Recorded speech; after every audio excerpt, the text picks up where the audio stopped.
ನಮಃ. ಹರಿ ಓಂ. ಸಚ್ಚಾಸ್ತ್ರೋದಿತ ಪದ್ಮನಃ ಪದಮಿದಂ ಧ್ಯಾಯನ್ಮದಂಕಿತಾಃ ಮನ್ಮಂತ್ರಂ ಜಪಶಾಸ್ತ್ರ ಸಂಪದಮತೋ ದಾಸ್ಯಾಮಿ ಭಾಗ್ಯೈ ಸಹ ತತ್ವಾನ್ಯಪಿ ಬೋಧಯಾಮಿ ತದನು ಪ್ರಪ್ಯೋ ಮದಂಗ್ರಿರುಭವೇತ್ ಇತ್ಯಾಘೋಷಯತೀವ ಯಃ ಕರಚಯೈಃ तं ವಾಜೀವಕ್ತ್ರಂ ಭಜೇ. ಅಸ್ಮದ್ಗುರು ಸಮಾರಂಭಾಂ ಟೀಕಾಕೃತ್ಪಾದಮಧ್ಯಗಾಂ ಶ್ರೀಮದಾಚಾರ್ಯ ಪರ್ಯಂತಾಂ ವಂದೇ ಗುರು ಪರಂಪರಾಂ. ಶ್ರೀ ಗುರುಭ್ಯೋ ನಮಃ. ಹರಿ ಓಂ. ಬ್ರಹ್ಮರುದ್ರಾದಿವಂದ್ಯಂ ತ್ವಾಂ ಭಜೆ ವೆಂಕಟನಾಯಕಂ ನಿವಾರಯಿಸ್ವಾನಿಷ್ಟಾನಿ ಸಾಧಯೇಷ್ಟಾನಿ ಮಾಧವ. ಶ್ರೀ ಗುರುಭ್ಯೋ ನಮಃ. ಮೊನ್ನೆ ದಿವಸ ಈ ಶ್ರೀನಿವಾಸ ಕಲ್ಯಾಣದಲ್ಲಿ ಅಡಿಗೆಯನ್ನ ಮಾಡುವ ಜವಾಬ್ದಾರಿಯನ್ನು ಅಗ್ನಿದೇವನಿಗೆ ಕೊಟ್ಟಿದ್ದಾನೆ ನಮ್ಮ ಸ್ವಾಮಿ ಶ್ರೀನಿವಾಸ. ಆಗ ಅವನು ಹೇಳಿದ, ಒಂದು ಪಾತ್ರೆಗಳು ಕಾಣಿಸ್ತಾ ಇಲ್ಲ ಅಂತ. ಒಂದು ಪಾತ್ರೆಗಳು ಕಾಣಿಸ್ತಾ ಇಲ್ಲ ಅಂದ್ರೆ ಏನು? ಕಾಣಿಸಲ್ವೇ? ಕಾಣಿಸ್ತದೆ. ಮತ್ತೆ ಯಾಕೆ ಅಗ್ನಿ ಹಾಗೆ ಹೇಳಿದ ಅಂತಂದ್ರೆ ವ್ಯಾಖ್ಯಾನಕಾರ ಹೇಳ್ತಾರೆ, ಮಮ ಕಲ್ಯಾಣ ಸಮಯೇ ಆಂಡಮೇಕಂ ನ ದೃಶ್ಯತೆ ದೈವಮೇವಂ ಪರಂ ಮನ್ಯೆ ಸರ್ವೇಷಾಂ ಸರ್ವಸಾಧನೆ. ಅಂದ್ರೆ ನಿನಗೆ ಪಾತ್ರೆಗಳು ಕಾಣ್ತಾ ಇಲ್ಲ, ಒಂದು ಪಾತ್ರೆಗಳು ನನ್ನ ಕಲ್ಯಾಣದ ಸಮಯದಲ್ಲಿ ಕಾಣ್ತಾ ಇಲ್ಲ ಅಂದ್ರೆ ಏನರ್ಥ? ಅಂದ್ರೆ ಪಾತ್ರೆಗಳು ಕಾಣ್ತಾ ಇಲ್ಲ ಅಂತ ಅರ್ಥ ಅಲ್ಲ, ಆ ಪಾತ್ರೆಯ ಒಳಗಡೆ ಇರುವ ದೇವತೆಗಳು ಕಾಣಿಸ್ತಿಲ್ವಾ ಅಂತ ಪ್ರಶ್ನೆ. ಅಂದರೆ ನನಗೆ ಪ್ರತಿನಿತ್ಯ ಯಾವ ಯಾವ ದೇವತೆಗಳು ಯಾವ ಯಾವ ಪದಾರ್ಥವನ್ನ ತಯಾರು ಮಾಡಿ ಕೊಡುತ್ತಾರೆ, ಅಂತಹ ದೇವತೆಗಳು ಆಯಾಯ ತೀರ್ಥದಲ್ಲಿ ಇದ್ದಾರೆ. ಅವರೇ ಪ್ರತಿನಿತ್ಯ ಮಾಡುವಂತೆ ಇವತ್ತು ಆ ಪಾತ್ರೆಯಲ್ಲಿ ಕೂತುಕೊಂಡು ಮಾಡ್ತಿದ್ದಾರೆ. ಇನ್ನ ಮುಖಾಂತರ ಅಂತ ತಿಳಿದುಕೊಂಡು ಅನುಸಂಧಾನ ಮಾಡಿಕೋ ಅಂತ ಅಭಿಪ್ರಾಯ. ಆವಾಗ ಆ ತೀರ್ಥಾಭಿಮಾನಿಗಳಾಗಿರುವಂತಹ ಸರಸ್ವತಿ, ಭಾರತಿ ಮೊದಲಾಗಿರತಕ್ಕಂತಹ ದೇವತೆಗಳು ಶ್ರೀನಿವಾಸನ ಯೋಗ ಶಕ್ತಿಯಿಂದ ಉಪೋದ್ಗಲಿತರಾಗಿ ಆಯಾಯ ಅನ್ನಾದಿ ವಸ್ತುಗಳನ್ನ ಮಾಡುವಂತಹ ದಿವ್ಯವಾಗಿರತಕ್ಕಂತಹ ಪದಾರ್ಥಗಳಿರಬಹುದು, ಪಾತ್ರೆಗಳಿರಬಹುದು, ಅಥವಾ ವಿವಿಧವಾದ ಧಾತುಗಳಿಂದ ನಿರ್ಮಿತವಾದ ಪಾತ್ರೆಗಳ ರೂಪವನ್ನ ತಾಳ್ತಾರೆ ಆ ದೇವತೆಗಳು. ಆಯಾಯ ಸ್ವಾಮಿ ಅಂದ್ರೆ ಪುಷ್ಕರಣಿ ಮೊದಲಾದ ತೀರ್ಥದಲ್ಲಿ ಆಯಾಯ ಧಾತುಗಳಲ್ಲಿ ಸೇರಿಕೊಂಡು ಅವರಿದ್ದಾರೆ. ಸ್ವಾಮಿ ಸರೋವರಾಭಿಮಾನಿ ಅಂದ್ರೆ ಸರಸ್ವತಿ ದೇವಿಯರು ಆ ಸ್ವಾಮಿ ಪುಷ್ಕರಣಿಗೆ. ಹಾಗೆ ಅನ್ನದ ಪಾತ್ರೆಯಾಗಿ, ಪಾಪ ವಿನಾಶಿನಿ ತೋಬೆಯ ಪಾತ್ರೆಯಾಗಿ, ಆಕಾಶಾಭಿಮಾನಿ ಅಂದ್ರೆ ಆಕಾಶ ಗಂಗಾಭಿಮಾನಿ ಪರಮಾನ್ನ ಪಾತ್ರೆಯಾಗಿ, ದೇವತೀರ್ಥಾಭಿಮಾನಿ ತರಕಾರಿಯನ್ನು ಬೇಯಿಸುವ ಬಾಣಲೆಯ ಪಾತ್ರೆಯಾಗಿ, ತುಂಬುರು ತೀರ್ಥ ತುಪ್ಪ ಕಾಯಿಸುವ ಪಾತ್ರೆಯಾಗಿ, ಕುಮಾರಧಾರ ಎಂಬತಕ್ಕಂತಹ ತೀರ್ಥಾಭಿಮಾನಿ ನಾನಾ ವಿಧವಾದ ಭಕ್ಷ್ಯಗಳನ್ನ ಮಾಡುವ ಪಾತ್ರೆಯಾಗಿ ಶ್ರೀನಿವಾಸ ದೇವರ ಸೇವೆಯನ್ನ ಮಾಡಿದ್ದಾರೆ. ಇದೇನು ಆಶ್ಚರ್ಯವೇ ಅಂತ ಪ್ರಶ್ನೆ ಕೇಳಿದ್ರೆ ವ್ಯಾಖ್ಯಾನಕಾರ ಹೇಳ್ತಾರೆ, ಅನ್ನಂ ಸ್ವಾಮಿ ಸರೋ ಮಧ್ಯೆ ಸೂಪಂ ಪಾಪ ವಿನಾಶಿನಿ ಪಿಯತ್ ಗಂಗಾ ಜಲೇ ವನ್ನೇ ಪರಮಾನ್ನಂ ಗುಡಾನ್ವಿತಂ. ಇದೇನು ಆಶ್ಚರ್ಯ ಅಲ್ಲ ಅಂತಾರೆ. ಯಾಕೆ? ಶ್ರೀ ಭೂ ದುರ್ಗೆಯರು ಭಗವಂತನ ಶಂಖ ಚಕ್ರ ಪದ್ಮ ರೂಪದಿಂದಲೂ, ವಾಯುದೇವರು ಗದಾ ಬಾಣ ರೂಪದಿಂದಲೂ ಸೇವೆಯನ್ನ ಮಾಡುವುದನ್ನ ನಾವು ಕಂಡಿದ್ದೇವೆ. ಈ ರೀತಿಯಾಗಿ ಪಾತ್ರೆಗಳ ರೂಪವನ್ನ ದೇವತೆಗಳು ಸ್ವೀಕಾರ ಮಾಡಿ ಶ್ರೀನಿವಾಸನ ಮತ್ತೆ ಆರಾಧನೆಯನ್ನ ಮಾಡಿದ್ದು ಆಶ್ಚರ್ಯವಲ್ಲ. ಯಾಕೆ? ಲಕ್ಷ್ಮೀದೇವಿ ವಾಯುದೇವರೇ ಆಯುಧಗಳಾಗಿದ್ದಾರೆ ಅಂದ್ಮೇಲೆ ಇವರು ಪಾತ್ರೆಗಳಾಗಿರೋದರಲ್ಲಿ ಏನು ಆಶ್ಚರ್ಯ? ಅಥವಾ ಭಗವಂತ ಕರ್ತುಂ ಅಕರ್ತುಂ ಅನ್ಯತಾ ಕರ್ತುಂ ಸಮರ್ಥ. ಅಷ್ಟೇ ಅಲ್ಲ, ಕಾರಯಿತುಂ ಅಕಾರಯಿತುಂ ಅನ್ಯತಾ ಕಾರಯಿತುಮಪಿ ಸರ್ವಸಮರ್ಥ.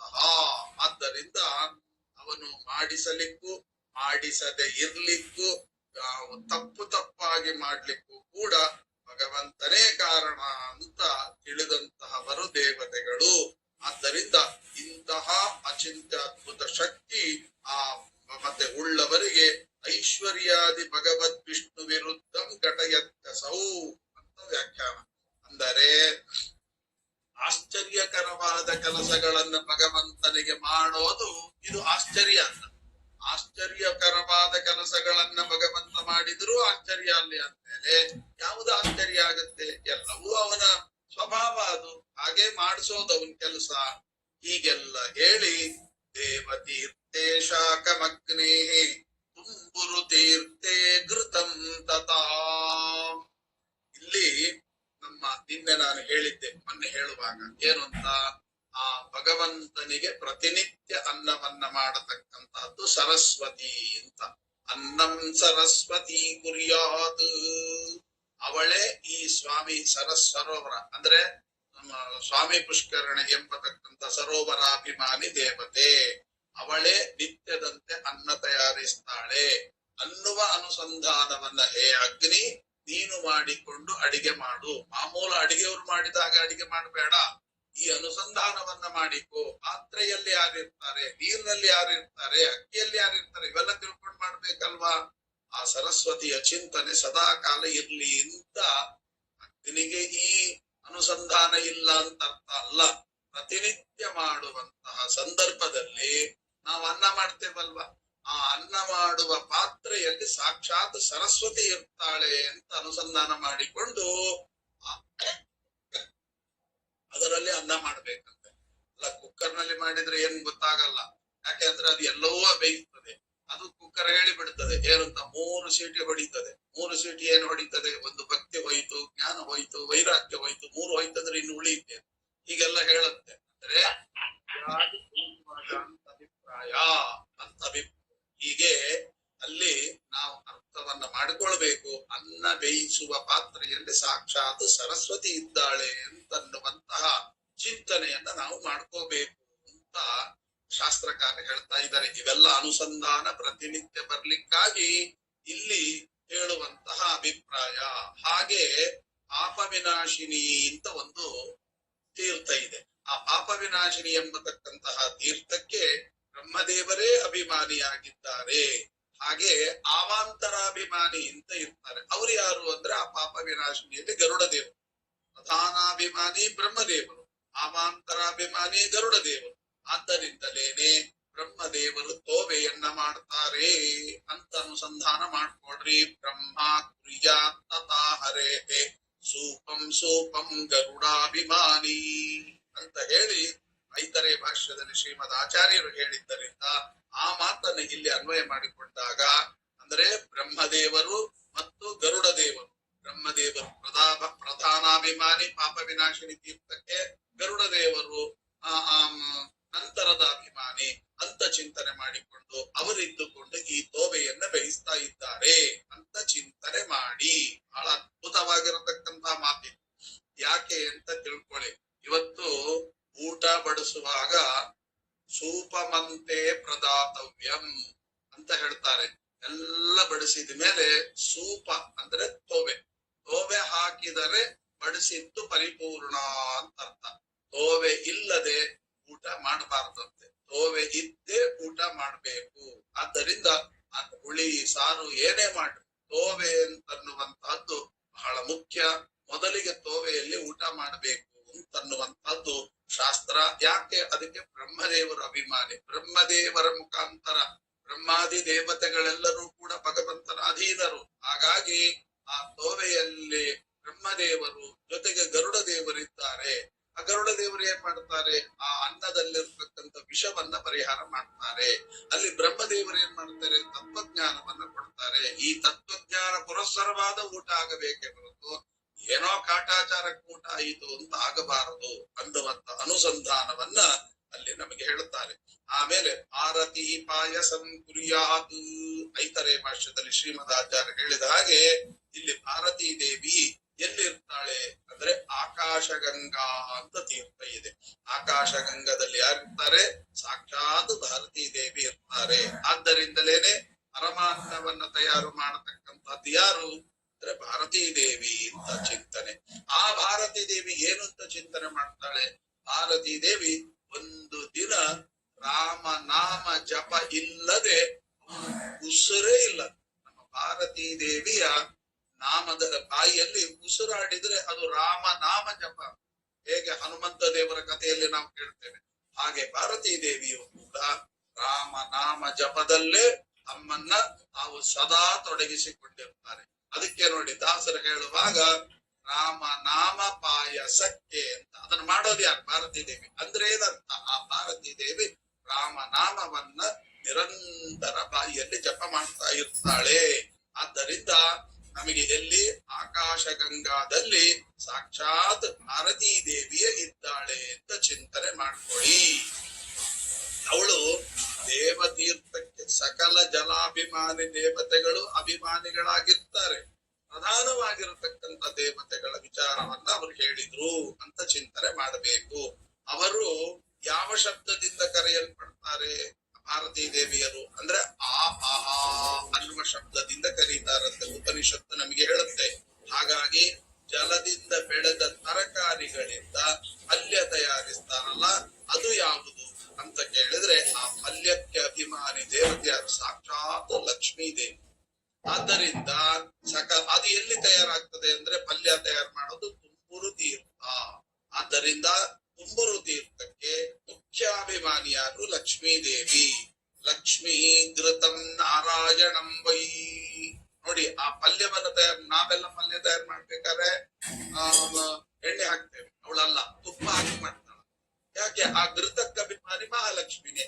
ಆದ್ದರಿಂದ ತಾನೇ ಪಲ್ಯವನ್ನ ತಯಾರು ಮಾಡೋದು ಅಂತ ಹೇಳಿ ಆ ಮಹಾಲಕ್ಷ್ಮೀ ದೇವಿ ಘೃತಂ ವೈ ಅನ್ನುವಂತಹ ವೇದದ ಮಾತನ್ನು ಇಲ್ಲಿ ಕೊಳ್ಬೇಕು. ತುಪ್ಪ ಯಾವುದರಿಂದ ಆಗತ್ತೆ? ನವನೀತದಿಂದ ಆಗತ್ತೆ. ಆ ನವನೀತ ಅಭಿಮಾನಿ ಯಾರು? ನವನೀತ ಅಂದ್ರೆ ಬೆಣ್ಣೆ. ಬೆಣ್ಣೆಗೆ ಅಭಿಮಾನಿ ಯಾರು? ವಾಯುದೇವರು ಅರ್ಥ. ವಾಯುದೇವರನ್ನ ಮುಂದೆ ಮಾಡಿಕೊಂಡು ಮಾಡ್ತಾಳೆ ಅಂತ ಅಭಿಪ್ರಾಯ. ಇಲ್ದಿದ್ರೆ ನೋಡಿ ತುಪ್ಪ ಯಾವುದು? ಬೆಣ್ಣೆ ಇಲ್ಲದೆ ತುಪ್ಪ ತಯಾರೇ ಆಗೋದೇ ಇಲ್ಲ. ಬೆಣ್ಣೆ ಇದ್ರೆ ಮಾತ್ರ ತುಪ್ಪ. ಆ ಬೆಣ್ಣೆಗೆ ಅಭಿಮಾನಿ ವಾಯು. ವಾಯುದೇವರಿದ್ದರೆ ಲಕ್ಷ್ಮೀ ದೇವಿಯ ದರ್ಶನ ಆಗುತ್ತೆ. ವಾಯುದೇವರಿಂದೆ ಲಕ್ಷ್ಮೀ ದೇವಿ ದರ್ಶನ ಆಗೋದಿಲ್ಲ. ನವನೀತಂ ವಾಯುದೇವ್ಯಂ ಅಂತ ಮಂತ್ರ, ವೇದ ಮಂತ್ರ. ಅದರಲ್ಲೂ ಕೂಡ ನಮಗೆ ತಿಳಿಸಿದಂತೆ ವಾಯುದೇವರೇ ನವನೀತಾಭಿಮಾನಿ. ಹಾಗೆ ಹಾಲು ಮೊಸರು, ಅದನ್ನ ನೋಡಿ ಯಾವುದು?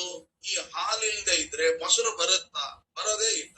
ಆದ್ದರಿಂದ ಅದನ್ನ ಹೇಳ್ತಾ ಇದ್ದಾರೆ, ಮೊಸರು ಹಾಲುಗಳಿಗೆ ಯಾರು ತಯಾರಾಗೋದು? ಕ್ಷೀರಸಕ್ಕರಾಭಿಮಾನಿ ಮಹಾಲಕ್ಷ್ಮಿಯೇ ತಯಾರಿಸ್ತಾಳೆ. ಇಲ್ಲ ಕುಮಾರಧಾರಿಕ ತೀರ್ಥ ಇದೆಯಲ್ಲ, ಅದಕ್ಕೆ ವಾಯುದೇವರೇ ಮುಖ್ಯಾಭಿಮಾನಿ. ಭಕ್ಷ್ಯಂ ವಾಯು ಜಗತ್ಪತಿ. ವಾಯುದೇವರೇ ಭಕ್ಷ್ಯವನ್ನ ತಯಾರು ಮಾಡ್ತಾರೆ. ಆ ವಾಯುದೇವರು ಪಾಕಶಾಸ್ತ್ರ ನಿಪುಣರು. ಅದನ್ನ ಮೊದಲು ತಿಳ್ಕೊಬೇಕಂತೆ. ವಾಯುದೇವರಿಗೆ ಬರದಿದ್ದ ಒಂದು ಪದಾರ್ಥ ಅಂದ್ರೆ ಎಲ್ಲ ಪದಾರ್ಥಗಳ ಜ್ಞಾನ ವಾಯುದೇವರಿಗಿದೆ. ಕೆಲವರು ನೋಡಿ ಸ್ವೀಟ್ ಮಾಡೋದು ಏನು, ಯಾವುದೇ ಸ್ವೀಟ್ ಎಲ್ಲ ಬರ್ತದೆ, ಇಂಥ ಸ್ವೀಟ್ ಬರಲ್ಲ ಅಂತಿರಲ್ಲ. ಅಂದ್ರೆ ವಾಯುದೇವರ ವಿಶೇಷ ಸನ್ನಿಧಾನ ಅವರಲ್ಲಿ ಇದೆ ಅಂತ ಅರ್ಥ. ಅವರಿಗೆ ನನಗೆಲ್ಲ ಬರುತ್ತೆ ಅಂತ ಅಹಂಕಾರ ಅವ್ರು ಪಡಬಾರ್ದು. ಯಾಕೆ? ವಾಯುದೇವರ ವಿಶೇಷ ಸನ್ನಿಧಾನ ನನ್ನಲ್ಲಿದೆ. ಆದ್ದರಿಂದ ಭಗವಂತ ನನ್ನಿಂದ ಈ ಸ್ವೀಟ್ಗಳನ್ನೆಲ್ಲ ಮಾಡ್ತಾ ಇದ್ದಾನೆ, ಅಂದ್ರೆ ಭಕ್ಷ್ಯವನ್ನ ಮಾಡಿಸ್ತಾ ಇದ್ದಾರೆ ಅಂತ ಚಿಂತನೆ ಮಾಡಬೇಕು ಅಂತ ಹೇಳಿ ಉಳಿದ ಭಕ್ಷ್ಯಗಳನ್ನು ಕೂಡ ಅವನೇ ತಯಾರಿಸಿದ್ರೆ. ಇನ್ನ ಪಾಂಡು ತೀರ್ಥ ಅಂತ ಇದೆ. ಆ ಪಾಂಡು ತೀರ್ಥಕ್ಕೆ ಅಭಿಮಾನಿಯ ಅಂತಂದ್ರೆ ಪಾರ್ವತಿ ಪರಮೇಶ್ವರರು ಪಾಂಡು ತೀರ್ಥಕ್ಕೆ ಅಭಿಮಾನಿಯಾಗಿದ್ದಾರೆ. ಅವರು ಯಾವುದನ್ನ ತಯಾರು ಮಾಡ್ತಾರೆ ಅಂದರೆ ಪಾರ್ವತಿ ಪರಮೇಶ್ವರರು ತಿಂತ್ರಿಣಿ ರಸಂ. ತಿಂತ್ರಿಣಿ ಅಂದ್ರೆ ಹುಣಸೆ ಹಣ್ಣಿನ ಗೊಜ್ಜು, ಆಮೇಲೆ ಹುಳಿಯಿಂದ ಯುಕ್ತವಾದ ಚಿತ್ರಾನ್ನ. ಅಂದ್ರೇನು? ಹುಣಸೆ ಹಣ್ಣು ಚಿತ್ರಾನ್ನ ಅಂತ ಅರ್ಥ. ಹುಣಸೆ ಹಣ್ಣು ಚಿತ್ರಾನ್ನ ಅಂತಾರೆ. ಹುಣಸೆ ಹಣ್ಣು ಹಾಕಿ ಮಾಡ್ತಾರಲ್ಲ ಅಂತಹ ಚಿತ್ರಾನ್ನ ಮತ್ತು ಹುಣಸೆ ಹಣ್ಣಿನ ರಸದಿಂದ ಮಾಡತಕ್ಕಂತ ಗೊಜ್ಜು. ಇವೆರಡು ದೇವತೆಗಳು ಅಭಿಮಾನಿ ದೇವತೆಗಳು ಯಾರು ಅಂತ ಕೇಳಿದ್ರೆ ಪಾರ್ವತಿ ಪರಮೇಶ್ವರರು. ಪಾರ್ವತಿ ಪರಮೇಶ್ವರರು. ಅದಕ್ಕೆ ನೋಡಿ ಪರಮಾತ್ಮ ಭೂಲೋಕಕ್ಕೆ ಬಂದ್ಮೇಲೆ ಯಾವುದು ಕೂಡ ಆರಿಸ್ಕೊಳ್ಳಿಲ್ಲ. ತಿಂತ್ರಿಣಿ ವೃಕ್ಷ ನೋಡಿ, ಆ ಹುಣಸೆ ಹಣ್ಣಿನ ಮರವನ್ನ ಆಶ್ರಯಿಸಿಕೊಂಡ. ಅದಕ್ಕೆ ಅನೇಕ ಕಾರಣಗಳನ್ನ ಹಿಂದೆ ತಿಳಿದಿದ್ದೇವೆ. ಇದು ಒಂದು ಕಾರಣ. ಏನು ಅಂದ್ರೆ ಆ ಹುಣಸೆ ಹಣ್ಣಿಗೆ ಅಭಿಮಾನಿ ದೇವತೆಗಳು ಯಾರು ಅಂದ್ರೆ ಪಾರ್ವತಿ ಪರಮೇಶ್ವರ. ಇವತ್ತು ಶಾಸ್ತ್ರ ಹೇಳುತ್ತೆ, ಭಾಗವತ ನಮಗೆ ಹೇಳುತ್ತೆ, ಜ್ಞಾನವಿಚ್ಛೇದ್ ಮಹೇಶ್ವರಂ.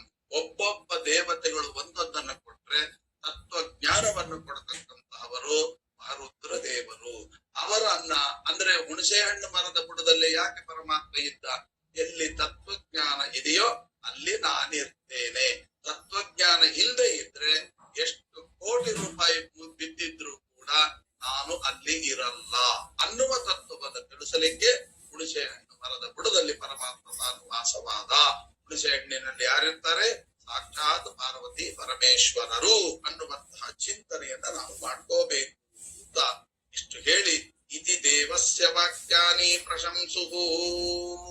ಮನೆಗೆ ಹೇಳ್ತಾರೆ, ವಾಸುದೇವಸ್ಯ ವಾಕ್ಯಾನಿ ಪ್ರಶಂಸುಹು ಮುಹುರ್ಮಹರ್ಷಯಃ ತಥಾ ಚ ಕೃತವಾನ್ ಜಾತ ವೇದ ವೇದ ವಿಶಾರದಃ. ಇಷ್ಟೆಲ್ಲ ದೇವತೆಗಳ ಚಿಂತನೆಯನ್ನ ಮಾಡಿಕೊಂಡು ಅದಕ್ಕೆ ಹೇಳ್ತಾರೆ, ಕುಮಾರಧಾರಿಕಾ ತೀರ್ಥೆ ಪಕ್ಷಾಣಿ ವಿವಿಧಾನಿ ಚ ಪಾಂಡು ತೀರ್ಥೆ ಚ ಕತ್ಯಸ್ತಂ ತಿಂತ್ರಣಿ ರಸ ಉತ್ತಮಃ ವ್ಯಂಜನಾನಿ ತೀರ್ಥೇಶು ಕಂದಮೂಲೇಶ್ವಪಿ ಕ್ರಿಯತಾ ಲೇಖ್ಯ ಪೇಹ್ಯ ಯಥೋಷ್ಯ ಎಲ್ಲವನ್ನೂ ಕೂಡ ಅಗ್ನಿದೇವ ಮಾಡಿದ್ದಾನೆ. ವಾಸುದೇವ ವಾಕ್ಯಾನಿ ಪ್ರಶಂಸುಹು. ಬಹಳ ಅದ್ಭುತವಾದ ಮಾತುಗಳನ್ನು ಇಲ್ಲಿ ನಮಗೆ ತಿಳಿಸ್ತಾ ಇದ್ದಾರೆ. ಏನದು? ವಸ್ತುತಃ ಭಗವಂತಃ ಸಮಸ್ತ ಕಾರ್ಯಂ ಅಪಿ ತೀರ್ಥ ಪಾಕಪಾತ್ರಾನ್ನಿವ. ಅಂದ್ರೆ ಏನರ್ಥ? ಭಗವಂತನ ಸಮಸ್ತ ಕಾರ್ಯಗಳು ಕೂಡ ಮೇಲೆ ಹೇಳಿದಂತೆ ತೀರ್ಥಗಳನ್ನ ಪಾಕಪಾತ್ರೆಯನ್ನಾಗಿಸುವಂತೆ ಅತ್ಯದ್ಭುತವಾಗಿರತಕ್ಕಂಥ ವ್ಯಾಪಾರ ಭಗವಂತಂದು. ಆದರೂ ಆಯಾಯ ಯುಗಕ್ಕೆ ಅನುಸಾರದಂತೆ ವರ್ತನೆ ಮಾಡುವಂತ ಶ್ರೀನಿವಾಸ ದಾನರಹಿತ ಎಂಬುದನ್ನ ಲೋಕ ಅನುಕರಣೆ ಮಾತ್ರ ಮಾಡಿ ವಾಕ್ಯಗಳನ್ನ ಪ್ರಶಂಸಾ ಮಾಡಿದ. ಹೀಗೆ ಮಾಡಿದ ನಂತರ ಮುಂದೆ ಏನು ಮಾಡಿದ? ದದ್ಯೋದನಂ ತಿಲಾನ್ನಂಚ ದದ್ಯೋದನ ಮುರಾವೃತಃ. ದದ್ಯೋದನ, ತಿಲಾನ್ನ, ಆಮೇಲೆ ತಿಲಾನ್ನ ಅಂದ್ರೆ ಏನು? ತಿಲಾನ್ನ ಅಂದ್ರೆ ಕ್ರಿಸರಾನ್ನ ಅಂತ ಹಿಂದಕ್ಕೆ ಬಂದಿದೆ. 7 ವಿಧವಾದ ಅನ್ನಗಳು ಹೇಗೆ ಮಾಡಿದರು ಅಂತ. ಹಾಗಾಗಿ ಮಾಷಾಪೂಪ. ಮಾಷಾಪೂಪ ಅಂದ್ರೆ ಮಾಷ ಅಂದ್ರೆ ಮಾಷ ಅಂದ್ರೆ ಉದ್ದು. ಅಂದ್ರೆ ಉದ್ದಿನಿಂದ ಮಾಡತಕ್ಕಂತ ದೋಸೆ ಆಗಿರ್ಬಹುದು, ಹಪ್ಪಳ ಆಗಿರ್ಬಹುದು, ಅಥವಾ ಚಿಕ್ಕ ಚಿಕ್ಕ ದೋಸೆಗಳು ಅಂತ ಕರೀತಾರಲ್ಲ. ಇವತ್ತಿನ ಆಂಗ್ಲ ಪದದಲ್ಲಿ ಸೆಟ್ ದೋಸೆ ಅಂತ, ಅದು ಚಿಕ್ಕ ದೋಸೆ ಅಂತ ಅದರ ಹೆಸರು. ಆದ್ದರಿಂದ ಅವೆಲ್ಲವನ್ನು ಕೂಡ. ಇನ್ನು ಗುಡಾಪೂಪ ಅಂತ ಅಂದ್ರೆ, ಗುಡಾಪೂಪ ಅಂದ್ರೆ, ಅಪೂಪ ಅಂದ್ರೆ ತೋವೆ, ಗುಡ ಅಂದ್ರೆ ಬೆಲ್ಲ, ಬೆಲ್ಲದಿಂದ ಮಿಶ್ರಿತವಾಗಿರತಕ್ಕಂತ ತೋವೆ. ಯಾವಾಗ? ಬೇಳೆಗೆ ಬೆಲ್ಲ ಬೆರೆಸೋದು ಯಾವಾಗ? ಹೋಳಿಗೆ ಮಾಡ್ಲಿಕ್ಕೆ ಮಾತ್ರ. ಆದ್ದರಿಂದ ಗುಡಾಪೂಪ ಅಂದ್ರೆ ಹೋಳಿಗೆ ಅಂತ. ಇತ್ಯಾದಿಗಳನ್ನೆಲ್ಲವನ್ನು ಕೂಡ ಮಾಡಿದ್ದಾರೆ. ಹೋಳಿಗೆ ಇಲ್ಲದೆ ಅಡಿಗೆ ಇಲ್ಲ. ಯಾಕೆ ಅಂದ್ರೆ ಎಲ್ಲಾ ಭಕ್ಷ್ಯಗಳಲ್ಲೂ ಕೂಡ ಹೋಳಿಗೆ ರಾಜ ಅಂತ ಕರೀತಾರೆ. ಹೇಗೆ ಹಣ್ಣುಗಳಿಗೆ ಒಡೆಯ ಮಾವಿನ ಹಣ್ಣು ರಾಜ ಅಂತ ಅದನ್ನ ಕರೀತಾರೋ, ಅನೇಕ ಭಕ್ಷ್ಯಗಳಿದ್ದರೂ ಕೂಡ ಹೋಳಿಗೆಗೆ ಅದರದ್ದೇ ಆದಂತಹ ಪ್ರಾಧಾನ್ಯತೆ. ಯಾಕೆ ಅಂತ ಅದನ್ನ ತಯಾರು ಮಾಡಬೇಕಾದ್ರೆ ನೋಡಿ, ಬೇಳೆ ಮತ್ತು ಬೆಲ್ಲ ಇವುಗಳನ್ನ ಮಿಶ್ರಣ ಮಾಡ್ತಾರೆ, ಬೇಯಿಸಿ ಎರಡೂ ಪಕ್ವವಾಗಿರತಕ್ಕಂತ ಒಂದು ಸಿಹಿಯನ್ನ ತಯಾರು ಮಾಡ್ತಾರೆ. ಅದನ್ನ ಪೂರ್ಣ ಅಂತ ಕರೀತಾರೆ. ಪೂರ್ಣ ಅಂದ್ರೆ ಏನು? ಈಗ ನಮ್ಮಲ್ಲಿ ಕನ್ನಡ ಭಾಷೆಯಲ್ಲೇನೆ ಅದನ್ನ ಆಡಿಕೊಳ್ತೇವೆ. ಏನು? ಎಲ್ಲ ಇದರೆ ಅದರೊಳಗೆ ಪೂರ್ಣನೇ ಇಲ್ಲ. ಏನು ಪ್ರಯೋಜನ? ಪೂರ್ಣ ಅಂದ್ರೆ ಸಾರ ಅಂತ. ಪೂರ್ಣ ಅಂದ್ರೆ ಸಾರ. ಪೂರ್ಣ ಚೆನ್ನಾಗಿದ್ರೆ ವ್ಯಕ್ತಿತ್ವ ಚೆನ್ನಾಗಿರುತ್ತೆ. ಆ ವ್ಯಕ್ತಿ ಚೆನ್ನಾಗಿದ್ದಾನೆ, ಆದ್ರೆ ಪೂರ್ಣನೇ ಇಲ್ಲ. ಪೂರ್ಣ ಅಂದ್ರೆ ಒಳಗಡೆ ವ್ಯಕ್ತಿತ್ವ ಏನಿಲ್ಲ ಅಂತ. ಹಾಗಾಗಿ ಪೂರ್ಣ ಅಂದ್ರೆ ಒಳಗಡೆ ಬೇಕಾಗಿರತಕ್ಕಂತ ಸಾಮರ್ಥ್ಯ, ವ್ಯಕ್ತಿತ್ವ, ಸಾಧನ, ಮಾರ್ಗತ್ವ ಇವೆಲ್ಲವೂ ಕೂಡ ಪೂರ್ಣ ಅಂತ ಕರೀತಾರೆ. ಹಾಗಾಗಿ ಹೋಳಿಗೆ ಏನ್ ಹೇಳ್ಕೊಡ್ತದೆ ಅಂದ್ರೆ, ಬೆಲ್ಲ ಹಾಗೂ ಬೇಳೆಗಳನ್ನ ಬೇಯಿಸಿದಾಗ, ಮಿಶ್ರಣ ಮಾಡಿ ಬೇಯಿಸಿದಾಗ ಅದು ಪೂರ್ಣ ಆಗುತ್ತೆ. ಬೆಲ್ಲ ಅಂದ್ರೆ ವಾಯುದೇವರು ಅಂತ ಅರ್ಥ. ಗೊತ್ತಾಯ್ತಲ್ಲ? ಮಹಾತಾಯಿ ಲಕ್ಷ್ಮೀ ದೇವಿ ಬೇಳೆ ತೋಬೆ. ಆ ಲಕ್ಷ್ಮೀ ದೇವಿಯಲ್ಲಿ ವಾಯುದೇವರು ಅಂದ್ರೆ ಲಕ್ಷ್ಮೀ ದೇವಿ ಅಂದ್ರೆ ಶಾಸ್ತ್ರ. ಅದು ಯಾವ ಶಾಸ್ತ್ರ? ವಾಯುದೇವರ ಶಾಸ್ತ್ರ. ಲಕ್ಷ್ಮೀ ದೇವಿ ಅಂದ್ರೆ ಶಾಸ್ತ್ರ, ಬೆಲ್ಲ ಅಂದ್ರೆ ವಾಯುದೇವರು, ವಾಯುದೇವರ ಶಾಸ್ತ್ರ.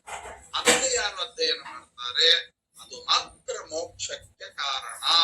ವಾಯುದೇವರ ಶಾಸ್ತ್ರವನ್ನು ಬಿಟ್ರೆ ಬೇರೆ ಯಾವುದು ಮೋಕ್ಷಕ್ಕೆ ಕಾರಣ ಅಲ್ಲ ಅನ್ನೋದನ್ನ ಈ ಹೋಳಿಗೆ ತಿಳಿಸ್ತದೆ. ಆ ಹೋಳಿಗೆ ನೋಡಿ ಹೇಗಿರುತ್ತೆ ಅಂದ್ರೆ ವಾಯುದೇವರ ಶಾಸ್ತ್ರ ಅದು ಏನು ಹೇಳ್ಕೊಡುತ್ತೆ, ಎಷ್ಟು ಅದ್ಭುತವಾದ ಚಿಂತನೆ ನೋಡಿ. ಹೂರ್ಣ ನೋಡಿ, ಒಂದು ಹೋಳಿಗೆ ಮಾಡ್ಬೇಕಾದ್ರೆ ಇಷ್ಟು ಹೂರ್ಣ ತಗೋತಾರೆ. ಕಣಕ ನೋಡಿ ಇಷ್ಟೇ ಇರುತ್ತೆ, ಇಷ್ಟು ಕಣಕ, ಇಷ್ಟು ಹೂರ್ಣ. ಅಷ್ಟು ಕಣಕದೊಳಗೆ ಅಷ್ಟು ಹೂರ್ಣ ತುಂಬಿಸ್ತಾರೆ. ಏನಿದ್ರ ಅರ್ಥ ಅಂದ್ರೆ ನಮ್ಮ ಬಾಯಿಂದ ಬರುವ ಮಾತು ಎಷ್ಟಿರ್ಬೇಕು ಅಂದ್ರೆ ಕಣಕದಷ್ಟಿರ್ಬೇಕು, ಇಷ್ಟೇಷ್ಟು ಮಾತು. ಆದ್ರೆ ಅದರ ಅರ್ಥ ಎಷ್ಟಿರ್ಬೇಕು ಅಂದ್ರೆ ಹೂರ್ಣದಷ್ಟು ಅರ್ಥ ಇರ್ಬೇಕಂತೆ. ಸ್ವಲ್ಪ ಮಾತು ಅರ್ಥ ತುಂಬ ಇದ್ದರೆ ಅದು ಭಕ್ಷ್ಯ, ಅದು ವಾಯುದೇವರಿಗೆ ಅತ್ಯಂತ ಪ್ರಿಯ. ಮಾತು ಕಡಿಮೆ ಅರ್ಥ ಜಾಸ್ತಿ ಇದ್ರೆ ಅದು ಸಾಧು.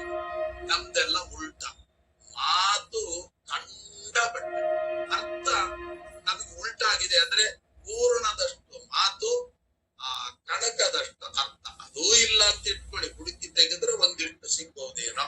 ಆದ್ದರಿಂದ ಅದನ್ನ ಏನ್ ಕರೆದ್ರು ಹಾಳು ಹರಟೆ ಅಂತ ಕರೆದ್ರು. ಹಾಗಾಗಿ ಆ ಭಕ್ಷ್ಯ ನಮ್ಗೆ ಏನ್ ತಿಳಿಸಿಕೊಡ್ತದೆ, ವ್ಯರ್ಥ ಕಾಲಹರಣ ಮಾಡಬೇಡಿ, ವ್ಯರ್ಥವಾಗಿ ಮಾತನಾಡಬೇಡಿ, ಎಷ್ಟು ಬೇಕೋ ಅಷ್ಟು ಮಾತ್ರ ಮಾತನಾಡಿ ಇಡೀ ಶಾಸ್ತ್ರದ ಜ್ಞಾನ ಇರುಳನ್ನ ನಿಮ್ಮ ಜೀವನದಲ್ಲಿ ಅಳವಡಿಸಿಕೊಳ್ಳಿ ಅಂತ ಅರ್ಥವನ್ನ ತಿಳಿಸಿಕೊಡುತ್ತದೆ. ಯಾಕೆ? ಸಾಧನ ಶರೀರವಿದು ಈ ದಯದಿ ಕೊಟ್ಟದ್ದು ಸಾಧಾರಣವಲ್ಲ ಸಾಧು ಪ್ರಿಯನೇ. ಅದಕ್ಕೋಸ್ಕರವಾಗಿಯೇನೆ ಇಷ್ಟು ಮಹತ್ವವನ್ನು ಹೇಳ್ತಾರೆ. ಆ ಹೋಳಿಗೆಗೆ ಅಷ್ಟು ಅದ್ಭುತವಾದ ಅರ್ಥವನ್ನ ತಿಳಿಸ್ತದೆ. ಆ ಹೋಳಿಗೆಯನ್ನ ತಗೊಳ್ಬೇಕಾದ್ರೆ ಸುಮ್ಮನೆ ತಗೊಳ್ಲಿಕ್ಕಿಲ್ಲ. ಆ ವಾಯುದೇವರ ಶಾಸ್ತ್ರ ಅಂದ್ರೆ ಹೋಳಿಗೆ ಅಂತ ನಾನು ಹೇಳಿದೆ. ಆ ಹೋಳಿಗೆಯನ್ನು ತಿನ್ಬೇಕಾದ್ರೆ ಮತ್ತೆ ಏನ್ ಹಾಕ್ಬೇಕು? ಹೋಳಿಗೆಯನ್ನು ಹಾಗೆ ತಿಂತಾರ? ತುಪ್ಪ ಹಾಕಬೇಕು, ಹಾಲು ಹಾಕ್ಬೇಕು, ಅವಾಗ್ಲೇ ಇದು. ಆಗ ಏನರ್ಥ? ತುಪ್ಪ ಅಂದ್ರೆ ಏನು ಅಂದ್ರೆ ಲಕ್ಷ್ಮೀ ದೇವಿ ಅಂತ ಅರ್ಥ. ಈ ವಾಯುದೇವರ ಶಾಸ್ತ್ರವನ್ನ ಯಾರು ಅಧ್ಯಯನ ಮಾಡ್ತಾರೆ ಅದರೊಳಗೆ ತುಪ್ಪ ತಂತಾನೆ ಬರುತ್ತೆ. ನೋಡಿ, ಹೋಳಿಗೆ ತಂದ್ಮೇಲೆ ತುಪ್ಪ ಹಿಂದೆ ಬಂದೇ ಬನ್ನಿ ಕೇಳ್ಬೇಕು ಅಂತಿಲ್ಲ, ಅವರೇ ತಂದ್ಬಿಡ್ತಾರೆ. ತರ್ತಾರೆ ಅಂದ್ರೆ ತುಪ್ಪ ಅಂದ್ರೆ ಸಂಪತ್ತು ಅಂತ ಅರ್ಥ ಇಲ್ಲಿ. ಹಾಗಾದ್ರೆ ವಾಯುದೇವರ ಶಾಸ್ತ್ರವನ್ನ ಯಾರು ಭಕ್ತಿಯಿಂದ ಅಧ್ಯಯನ ಮಾಡ್ತಾರೆ ಸಂಪತ್ತು ತಾನೇ ಕಾಲು ಬುಡಕ್ಕೆ ಬಂದು ಬಿಡುತ್ತೆ. ಇವತ್ತು ನೋಡಿ, ಶ್ರೀಮದ್ ಆಚಾರ್ಯರ ಶಾಸ್ತ್ರವನ್ನ ಓದಿದಂತವರು ಕಡು ದಾರಿದ್ರ್ಯದಿಂದ ತುಂಬಿದ್ದಾರೆ ಅಂತ ಒಬ್ಬರನ್ನ ತೋರಿಸಿ ನೋಡೋಣ ಜಗತ್ತಿನಲ್ಲಿ. ಶ್ರೀಮದ್ ಆಚಾರ್ಯರ ಶಾಸ್ತ್ರ ಯಾವತ್ತೂ ದಾರಿದ್ರ್ಯದಲ್ಲಿ ನಮ್ಮನ್ನ ತಳ್ಳೋದಿಲ್ಲ. ಕೈ ತುಂಬಾ ಹಣವನ್ನ ದೇವರು ಕೊಡ್ತಾರೆ. ಈಗ ಕೈ ತುಂಬಾ ಕೊಡ್ತಾರೋ ಬಿಡ್ತಾರೋ, ಆದ್ರೆ ಒಂದು ಮಾತ್ರ ಕೊಡ್ತದೆ ಶ್ರೀಮದ್ ಆಚಾರ್ಯರ ಶಾಸ್ತ್ರ. ಏನು ಕೊಟ್ಟಿದ್ದಾರಲ್ಲ ಅದರೊಳಗೆ ತೃಪ್ತಿ, ಅದಕ್ಕೆ ಗ್ಯಾರಂಟಿ ಕೊಡ್ತದೆ. ಏನು ದೇವರು ಕೊಟ್ಟಿದ್ದಾನೆ ಅದರಲ್ಲಿ ತೃಪ್ತಿ ಮನೋಭಾವನೆ ಬಂತು ಅಂತಾದ್ರೆ ಅದಕ್ಕಿಂತ ದೊಡ್ಡ ಶ್ರೀಮಂತಿಕೆ ಜಗತ್ನಲ್ಲಿಲ್ಲ. ಅದೇ ದೊಡ್ಡ ಶ್ರೀಮಂತಿಕೆ ಅಂತ ಶ್ರೀಮದ್ ಆಚಾರ್ಯರೇ ಆತ್ಮೀಯ ನಿರ್ಣಯದಲ್ಲಿ ನಮ್ಗೆ ತಿಳಿಸಿದ್ದಾರೆ. ಹಾಗಾಗಿ ಅಂತಹ ಸಂಪತ್ತನ್ನ ಕೊಡುತ್ತೆ ಅಂತ ಅರ್ಥ. ಹೌದ್ರಿ, ಶಾಸ್ತ್ರ ಒಳ್ಳೆಯ ಸಂಪತ್ತು, ಶಾಸ್ತ್ರಜ್ಞಾನ ಬಂತು. ಶಾಸ್ತ್ರಜ್ಞಾನ ಏನೋ ಬಂತು, ಸಂಪತ್ತು ಜೊತೆಗೆ ಬಂದು ಕೂಡಲೇ ಏನಾಗುತ್ತೆ? ಆ ಸಂಪತ್ತು ಶ್ರೀಮದ್ ಆಚಾರ್ಯರ ಶಾಸ್ತ್ರದ ಜ್ಞಾನವನ್ನ ಮರೆಸಿಬಿಟ್ರೆ, ಆಚಾರ ಮಾಡಿಬಿಟ್ರೆ, ಸಂಪತ್ತಿದೆಯಲ್ಲ ಅದನ್ನ ಯಾವಾಗಾದ್ರೂ ಓದಿದ್ರೆ ಆಯಿತು ಅಂತ ಅದನ್ನ ನಮ್ಮ ಮನಸ್ಸು ದೂರ ತಳ್ಳಿ ಬಿಟ್ರೆ ಏನ್ ಮಾಡ್ಬೇಕು? ಅದಕ್ಕೆ ಹಾಲು. ಹಾಲು ಯಾರು ಗೊತ್ತಾ? ಗೋವಿಂದ. ಕ್ಷೀರೇ ಗೋವಿಂದಾಯ ನಮಃ.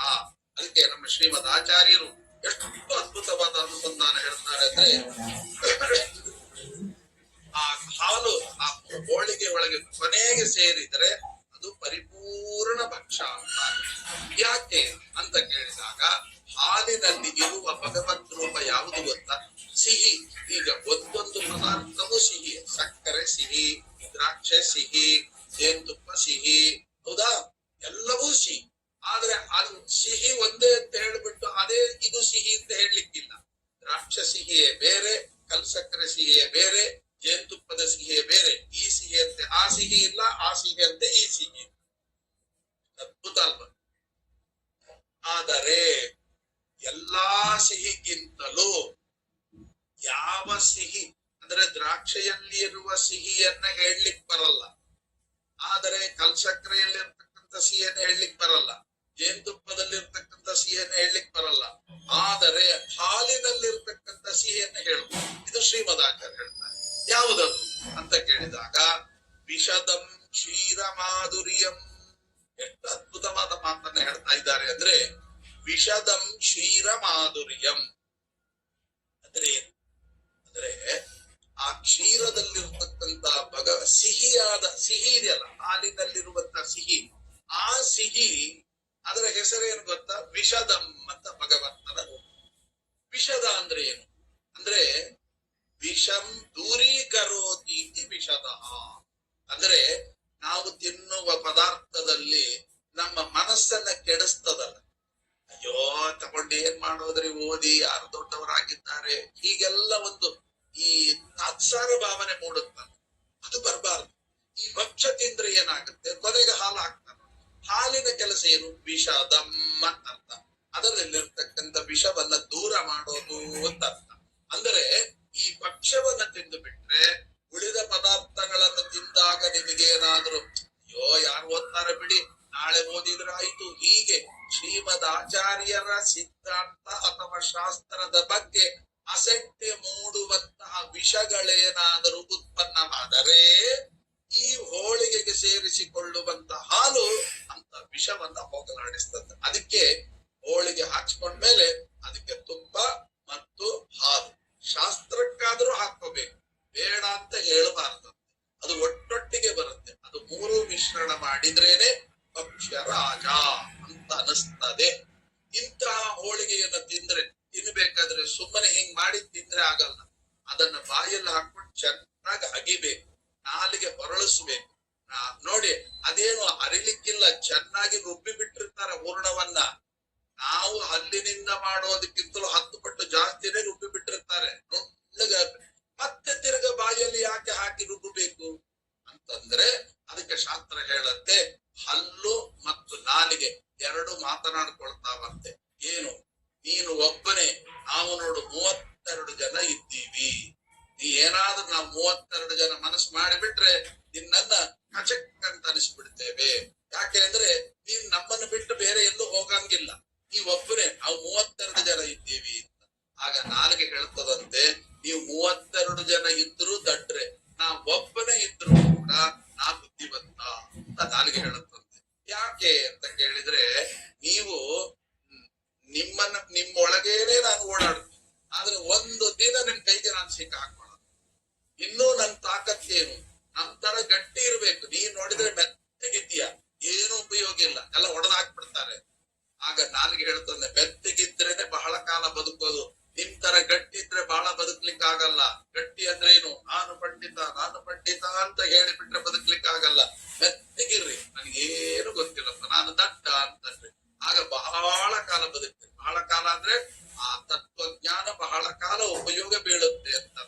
ಅಹಂಕಾರ ಬಂತು ಅಂತ ಇಟ್ಕೊಳ್ಳಿ, ನಶ್ಯತಿ, ಆ ಕ್ಷಣದಲ್ಲೇ ಅವನು ನಾಶ ಆಗಿರ್ತಾನೆ. ಆದ್ದರಿಂದ ಯಾವತ್ತಿಗೂ ವಿದ್ಯಾ ವಿನಯೇನ ಶೋಭತೆ. ಅದಕ್ಕೆ ಆ ನಾಲಿಗೆ ಹಲ್ಲುಗಳೇ ಸಾಕ್ಷಿ ಅಂತ. ಆಗ ನಾಲಿಗೆ ಹೇಳ್ತಂತೆ, ನಮ್ ಶಕ್ತಿ ನೋಡೋಣ, ನಿಮ್ ಶಕ್ತಿ ನೋಡೋಣ, ಪರೀಕ್ಷೆ ಮಾಡಿ ನೋಡೋಣ, ನಿನ್ನನ್ನು ಒಂದು ಕ್ಷಣದಲ್ಲಿ ಕತ್ತರಿಸಿ ಹಾಕ್ಬಿಡ್ತೇವೆ ಅಂತ. ಬಾಯಲ್ಲಿ ಹೇಳ್ತೀರಿ, ಕೈಲಿ ಮಾಡ್ಲಿಕ್ಕೆ ಆಗಲ್ಲ ಅಂತ. ಯಾಕೆ? ನೋಡ್ ನನ್ ತಾಕತ್ ತೋರಿಸ್ತೇನೆ ಅಂತ. ಅಲ್ಲೊಬ್ಬ ಜಗಜ್ಜಟ್ಟಿ ಇದ್ದಂತೆ, ಅವನನ್ನ ಬಾಯಿಗೆ ಬಂದ ಹಾಗೆ ಬೈದು, ಈ ನಾಲಿಗೆ ಬೈದು, ಈಗ ಸಿಟ್ಟು ಬಂತು, ಬಂದ ನೋಡಿದ, ಹಠಾರ್ ಅಂತ ಹೊಡೆದ, 32 ಹಲ್ಲುಗಳು ಬಿದ್ದು. ಆಗ ಆ ನಾಲಿಗೆ ನಗುತ್ತಾ ಹೇಳ್ತಂತೆ, ಬೈದಿದ್ದು ನಾನು, ಹೊಡೆಸ್ಕೊಂಡದ್ದು ನೀವು. ಹಾಗಾಗಿ ಗಟ್ಟಿ ಇದೆ ಅಂತ ಹೇಳ್ಕೊಂಡು ಎದೆ ತಟ್ಸ್ಕೋಬೇಡ್ರಿ, ಒಂದಲ್ಲ ಒಂದಿನ ಹೀಗೆ 32 ಜನ ಉದುರ್ತೀರಿ. ಅದೇ ನೋಡಿ, ಹಲ್ಲು ಉದುರಿತು ಅಂತ ನೀವು ಬೇಡ ಅಂದ್ರೂ ಭಗವಂತ ಉದುರಿಸ್ಬಿಡ್ತಾರೆ. ವಯಸ್ಸು 60 ವರ್ಷ ದಾಟ್ತು ಅಂದ್ರೆ ಒಂದೊಂದೇ ಉದುರಿಸ್ಲಿಕ್ಕೆ ಶುರು ಮಾಡ್ತಾರೆ. ಯಾಕೆ ಗೊತ್ತಾ? ಅದು ನೋಟಿಸ್ ಪೀರಿಯಡ್. ಏನು? ನಿಮ್ ಟೈಮ್ ಆಯಿತು ಅಂತ ದೇವ್ರು ತೋರಿಸ್ಕೊಡೋದು. ಆ ನೋಟಿಸ್ ಪೀರಿಯಡ್ ಅನ್ನ ಕೊಡ್ತಾರಂತೆ. ಯಾರೊಬ್ಬನು ವಕೀಲ ಹಾಗೆ ಹೇಳ್ತಿದ್ದ, ನನಗೆ ಜೀವನದಲ್ಲೇ ಸೋಲಿಲ್ಲ ಅಂತ. ಹುಚ್ಚ ಪ್ರತಿಯೊಬ್ಬರಿಗೆ. ಯಾಕೆ ಅವನು ವಕೀಲನಿಗೆ ಸೋಲೆ ಇರ್ಲಿಲ್ಲ. ಕೊನೆಗೆ ಅವನಿಗೆ ನರಕದಲ್ಲಿ ಶಿಕ್ಷೆ ಕೊಡಬೇಕು ಅಂತ ಯಮ ಆಜ್ಞೆ ಮಾಡಿದಾಗ ಯಮ ನಂದೊಂದು ಪಾಯಿಂಟ್ ಏನು ಕ್ರಾಸ್ ಕ್ವಶನ್ ಹಾಕ್ತಾನೆ. ಏನು ಯಾವುದೇ ಒಬ್ಬ ಅಪರಾಧಿಗೆ ಶಿಕ್ಷೆಯನ್ನು ಕೊಡ್ಬೇಕಾದರೆ ಏನು ನೋಟಿಸ್ ಕೊಡದೆ ಶಿಕ್ಷೆ ಕೊಡ್ಲಿಕ್ಕಿಲ್ಲ. ನನಗೆ ನೋಟಿಸೇ ಕೊಟ್ಟಿಲ್ಲಲ್ಲ, ನೀವು ಡೈರೆಕ್ಟ್ ಶಿಕ್ಷೆ ಹೆಂಗ್ ಕೊಡ್ತೀರಿ? ಅದು ಆಗೋದಿಲ್ಲ. ಆಗ ಅವನು ಹೇಳ್ತಾನಂತೆ, ಯಮ ನಿನಗೆ ಎಷ್ಟು ಸಲ ಕೊಟ್ಟಿದ್ದೀನಿ? 60 ವರ್ಷ ಆದ ಕೂಡಲೇ ಒಂದೊಂದೇ ಹಲ್ಲು ಉದುರಿಸಿದೆ. ಅಷ್ಟು ದಿವಸ ಗಟ್ಟಿಯಾಗಿದ್ದ ಹಲ್ಲು ಆಮೇಲೆ ಯಾಕೆ ನನ್ ಕೊನೆ ತನಕನು ಗಟ್ಟಿಯಾಗಿ ಇಡೋ ತಾಕತ್ತಿದೆಯಲ್ಲ, ಯಾಕೆ ಬಿಟ್ಟೆ ಗೊತ್ತಾ? ಅದು ನೋಟಿಸ್ ಪೀರಿಯಡ್ ಕೊಟ್ಟಿದ್ದು. ಆಮೇಲೆ ಕಣ್ಣು ಕಾಣಿಸಲ್ಲ ಅಂತಂದೆ. ಆಗ ಏನ್ ಮಾಡಿದೆ, ಕನ್ನಡಕ ಹಾಕೊಂಡ್ಬಿಟ್ಟು ಚೆನ್ನಾಗಿ ನೋಡ್ಲಿಕ್ಕೆ ಶುರು ಮಾಡಿದೆ. ಅದು ನೋಟಿಸ್ ಪೀರಿಯಡ್. ಅಷ್ಟು ದಿವಸ ಚೆನ್ನಾಗಿ ನೋಡೋದನ್ನ ಯಾಕೆ ಕಾಣಿಸದ ಹಾಗೆ ಮಾಡಿದೆ? ಅದು ನೋಟಿಸ್ ಪೀರಿಯಡ್ ಅಂತ ತಿಳ್ಕೊ. ಟೈಮ್ ಆಯ್ತು, ನನ್ನ ಜೀವನದಲ್ಲಿ ಆದದ್ದಾಯಿತು, ಇನ್ನಾದರೂ ಒಳ್ಳೆ ಹಾದಿ ಹಿಡಿಯೋ ಪ್ರಾಣಿ ಅಂತ. ನೀ ಏನ್ ಮಾಡಿದೆ, ಒಳ್ಳೆ ಕ್ಲಾಸ್ ಹಾಕೊಂಡ್ಬಿಟ್ಟು ನನ್ಗೆ ಏನ್ ಕಣ್ಣು ಚೆನ್ನಾಗೇ ಕಾಣ್ತಾ ಇದೆಯಲ್ಲ ಅಂತ ತಿಳ್ಕೊಂಡಿ. ಅಲ್ಲೂ ಉದುರಿಸಿದ್ರೆ ಸೆಟ್ ಹಾಕೊಂಡಿ, ಎಲ್ಲಾ ಮಾಡಿದಿ. ಅದಕ್ಕೆ ಬುದ್ಧಿವಂತ ನಾನು. ಏನ್ ಮಾಡಿದೆ ನಾನು ನೋಡಿ, ಈಗ ನಿಮಗೆ ಹಲ್ಲು ಯಾಕೆ ತೆಗೆದೆ? ಅದೆಲ್ಲ ಇಲ್ಲಿ ತನಕ ತಿಂದಾಗ ಕಾಳು ಮೂಳು ಎಲ್ಲ ತಿಂದ್ರೆ, ಹಾಳು ಮೂಳು ಎಲ್ಲ ತಿಂದ್ರೆ ಜೀರ್ಣ ಆಗ್ತಿತ್ತು. ಇನ್ನು ಮೇಲೆ 60 ವರ್ಷ ದಾಟಿದ ಮೇಲೆ ಹಾಳು ಮೂಳೆಲ್ಲ ತಿಂದ್ರೆ ಜೀರ್ಣ ಆಗಲ್ಲ, ಆರೋಗ್ಯ ಕೆಟ್ಟ ಹೋಗುತ್ತೆ. ಹೇಳಿದ್ರೆ ಅದನ್ನ ತಿನ್ಬೇಡ ಅಂದ್ರೆ ಎಲ್ಲಿ ಕೇಳ್ತೀಯ? ಅದನ್ನ ಆದ್ರೂ ಮಾಡಿ ಹಲ್ಲು ತೆಗೆದೆ ನಾನು. ಹಲ್ಲು ತೆಗೆದಿದ್ದು ಯಾಕೆ ಗೊತ್ತಾ? ಅದನ್ನೆಲ್ಲ ತಿನ್ಬೇಡ ಅಂತ. ನೀನೇನ್ ಮಾಡಿದೆ, ಆ ಹಲ್ಲು ಸೆಟ್ ಹಾಕೊಂಡ್ಬಿಟ್ಟು ತಿನ್ಲಿಕ್ಕೆ ಶುರು ಮಾಡಿದೆ. ಮಗನೇ ಹಾಗ್ ಮಾಡ್ತೀಯ, ನಾನ್ ಮಾಡ್ತೀನಿ ಅಂತ ಹೇಳಿ ದೇವ್ರ ಏನ್ ಮಾಡಿದ? ಬೇಡ ಅಂದ್ರೆ ಈ ತರ ಅಡ್ಡ ಹಾದಿ ಹಿಡಿದ್ಯಾ. ಕೊನೆಗೆ ಏನಾಗುತ್ತೆ, ಅದನ್ನ ನೋಡಿದ್ರೆ ಮೊದ್ಲೆಲ್ಲ ಅದ್ರ ತುಂಬಾ ಆಸೆ ಇರ್ತಿದ್ರೆ ತಿನ್ಬೇಕು ಅಂತ. ಈಗ ಅದನ್ನ ನೋಡಿದ್ರೇನೆ ಏನೋ ವಾಂತಿ ಬಂದಂಗ ಆಗುತ್ತೆ. ಅದು ಯಾಕೆ ವಾಂತಿ ಅದು ಯಾಕೆ ಇಲ್ಲಿ ತನಕ ಚೆನ್ನಾಗಿ ರುಚಿ ಇದ್ದಿದ್ದು, ಈಗ ಯಾಕೆ ಅದನ್ನ ನೋಡಿದ್ರೆ ವಾಂತಿ ಬರುತ್ತೆ? ದೇವ್ರು ಮಾಡಿದ. ಮಗನೇ ತಿನ್ಬೇಡ ಅಂದ್ರೆ ಕೇಳಲಿಲ್ಲ, ಹೀಗ್ ಮಾಡ್ತೀನಿ ಅಂತ ದೇವರು ಜೀವನದ ಪ್ರತಿಯೊಂದು ಹೆಜ್ಜೆಯನ್ನು ಹೇಗೆ ತಿಳಿಸ್ಕೊಡ್ತಾರಂತೆ. ಹಾಗಾಗಿ ನೋಡಿ, ಮೆತ್ತಗಿರ್ಬೇಕು. ಯಾವುದು ಇರಬೇಕು? ಆತ್ಮಪತ್ರ ವಿವಾಂಬಸ. ಹಾಗಿರ್ಬೇಕು ಜೀವನದಲ್ಲಿ. ಹಚ್ಚಿಕೊಳ್ಳಬಾರದು, ಹಾಗೆ ಇರಬೇಕು, ಮೆತ್ತಗಿರ್ಬೇಕು. ಆಗ ಬಹಳ ಕಾಲ ಬದುಕ್ತೀನಿ. ಹೇಗೆ ನಾಲಿಗೆ ಅಂತೆ. ನಾಲಿಗೆ ಬಿದ್ದೋಯ್ತು ಅಂತ ಎಲ್ಲಾದ್ರೂ ಇದೆಯಾ? ಎಂದೆಂದಿಗೂ ನಾಲಿಗೆ ಬಿದ್ದೋಯ್ತು ಅಂತ ಇಲ್ಲ, ಹಲ್ಲು ಬಿದ್ದೋಯ್ತು ಅಂತ ಇರುತ್ತೆ. ಯಾಕಂದ್ರೆ ನಾಲಿಗೆ ಬಿದ್ದೋಯ್ತು ಅಂದ್ರೆ ಸತ್ತ ಅಂತ. ಹಾಗಾಗಿ ಕೊನೆ ತನಕ ಬರತಕ್ಕಂಥದ್ದು ಇದು. ಹೀಗೆ ನಾಲಿಗೆ ಮತ್ತು ಹಲ್ಲುಗಳನ್ನ ಬಿಡಿಸಿ ನಮಗೆ ತಿಳಿಸಿಕೊಡತಕ್ಕಂಥದ್ದು ಹೋಳಿಗೆ. ಹಾಗಾಗಿ ಹೋಳಿಗೆಯನ್ನ ಭಕ್ಷರಾಜ ಅಂತ ಹೇಳಿದ್ರು. ಅದನ್ನ ಕಪಿಲ ತೀರ್ಥದಲ್ಲಿ ಮಾಡಿದ್ದಾರೆ ಅಂತನ್ನುವಂತ ಮಾತನ್ನ ಇಲ್ಲಿ ಹೇಳಿದ್ರು. ತೋವೆಯನ್ನೆಲ್ಲ ಹೇಳಿದ್ರು, ಪಾಪನಾಶಿನಿ ಅಂತ.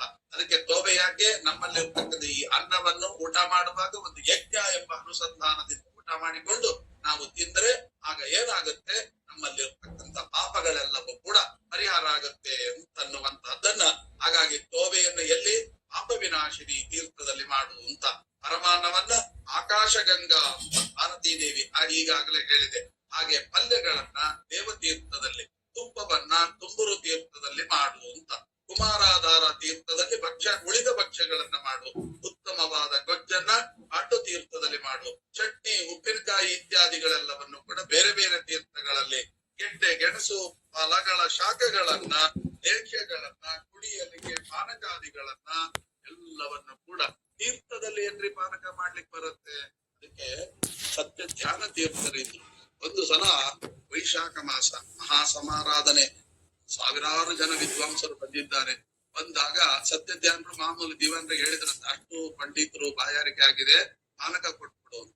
ಎಲ್ಲಿ ಪಾನಕ ಮಾಡೋದು ಸ್ವಾಮಿ, ಸಾವಿರಾರು ಜನಕ್ಕೆ ಪಾತ್ರಗಳು ಬೇಕಲ್ಲ ಅಂತ ಹೀಗೆ ಮಾತಾಡಿದ್ರಂತೆ. ಸತ್ಯ ಧ್ಯಾನರಿಗೆ ಕೋಪ ಇಲ್ಲ ಅಂತ ಹೇಳ್ಬಾರ್ದು. ವಿದ್ವಾಂಸರಿಗೆ ಮಾತ್ರ ಏನೇ ಕೋಟಿ ಆಸ್ತಿ ಬೇಕಾದ್ರೆ ಹೋಗ್ಲಿ, ವಿದ್ವಾಂಸರು ಮಾತ್ರ ಕಳ್ಕೊಳ್ಳಿಕ್ ತಯಾರಿರ್ಲಿಲ್ಲ.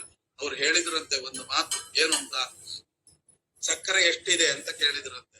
ಆಗ ಹೇಳಿದ್ರಂತೆ, ಸಕ್ಕರೆ 60 ಮೂಟೆ 70 ಮೂಟೆ ಸಕ್ಕರೆ ಇದೆ, ತಗೊಂಬ ಅಂದ್ರಂತೆ. ಎಲ್ಲ ಆಗ ಕಾಲದ ಮೂಟೆಗಳು 100 ಕೆಜಿ ಎಲ್ಲ ತಂದು ಬಾವಿಗೆ ಸುರಿದ್ರಂತೆ.